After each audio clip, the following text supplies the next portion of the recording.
Hello everyone, मैं doctor हुकुम भारद्वाज एक नया वीडियो आप लोगों के साथ साझा कर रहा हूँ। इस वीडियो में मैं पहले जो मैंने यूट्यूब पे काफ़ी वीडियोस डाले हुए हैं वो हेपेटाइटिस बी के रिगार्डिंग डाले हुए थे।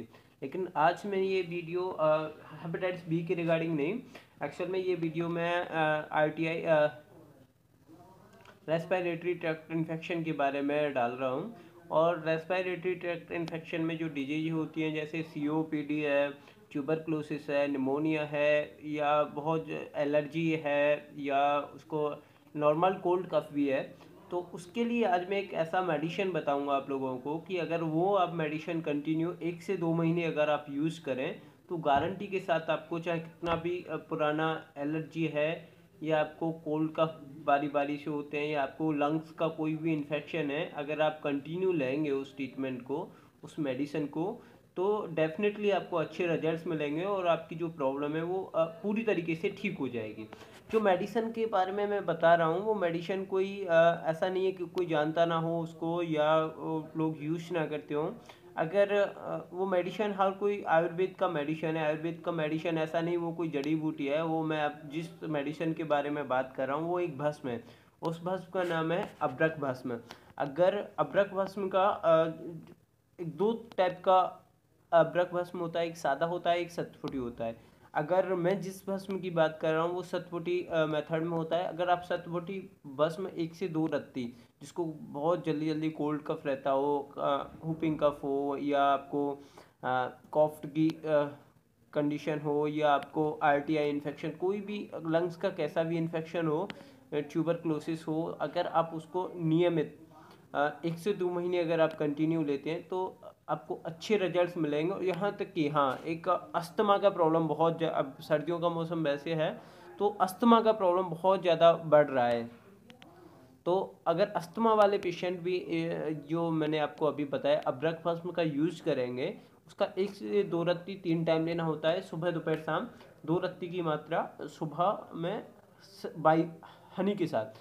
तो अगर आप हनी के साथ उसका यूज़ करेंगे सुबह खाने के बाद, दोपहर को खाने के बाद और शाम को खाने के बाद, तीनों टाइम अगर आप उसे यूज़ करेंगे, 2 रत्ती सुबह, 2 रत्ती दोपहर, 2 रत्ती शाम को, तो डेफिनेटली आपको कोई भी डिजीज हो, लंग्स डिजीज जैसे tuberculosis, cold cough, allergy, pneumonia, tuberculosis, ये सब डिजीजें अगर आप इसमें आप अब्रक भस्म, वैसे जो अब्रक भस्म का मैं आपको बता रहा हूँ वो बाकी और भी डिजीज हैं। जैसे आपको फिजिकल कोई भी प्रॉब्लम हो, मेंटली आप कोई भी आपको प्रॉब्लम हो, जैसे चिंता, भय, शोक, या आपको ब्लड की कमी हो, एनीमिया की कंडीशन हो, या आपको बहुत ज़्यादा वीक हो आप, या आपको स्केलेटल सिस्टम बहुत ज़्यादा वीक हो, बाकी डिजीज में भी बहुत अच्छा काम करता है ब्रेकफास्ट। लेकिन स्पेशली आज मैं ये जो आपको आपके लिए ट्रीटमेंट के लिए बता रहा हूँ ये अस्थमा वाले पेशेंट के लिए है, या जो ट्यूबरक्लोसिस है, या जिनको कोल्ड कफ है या एलर्जी है, वो अगर अब्रक भस्म का यूज़ करें 2 रत्ती सुबह, 2 रत्ती दोपहर, 2 रत्ती शाम को,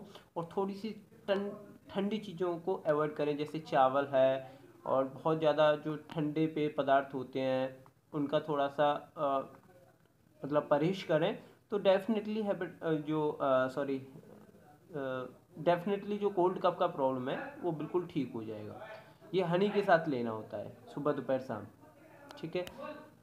ये मैंने आपको अब्रक भस्म का यूज बताया। और इसमें ये, हाँ, एक और चीज़ मैं आपको बताऊं, कोई भी देखो आयुर्वेदिक मेडिसिन लेना होता है तो वो एकदम से अपना इफेक्ट नहीं दिखाता है ना, एकदम से आपको रिलीफ नहीं देगा। आप ऐसा नहीं कि आपने 2 दिन यूज किया और 2 दिन में आपको ये कोई बेनिफिट नहीं लगा, आपने बंद कर दिया। कम से कम आप 1 से 2 महीने लेके देखें, बहुत ज़्यादा कॉस्टली नहीं आता है ये।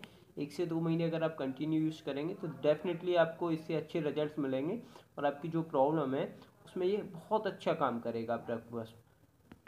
ठीक है। तो और हाँ, एक और चीज़, जो आप कोई भी मेडिसिन अपना एलोपैथिक मेडिसिन ले रहे हो या आप होम्योपैथिक कोई मेडिसिन ले रहे हो, आप कंटिन्यू उसके साथ ले सकते हो, कोई भी दिक्कत परेशानी इसके साथ नहीं है। ये सेफ़ मेडिसिन है, कोई भी इसका साइड इफ़ेक्ट नहीं है। आप अच्छे से लेंगे तो बिल्कुल ये आपकी ये जो डिजीज़ है आपकी वो बिल्कुल डेफिनेटली ठीक हो जाएगी कुछ ही दिनों में। चलिए ठीक है, यही जानकारी के लिए। और कोई भी आपका क्वेश्चन है तो आप मुझे इनबॉक्स में आके मुझसे मैसेज कर सकते हो या ऑन कॉल पूछ सकते हो। Okay, thank you everyone.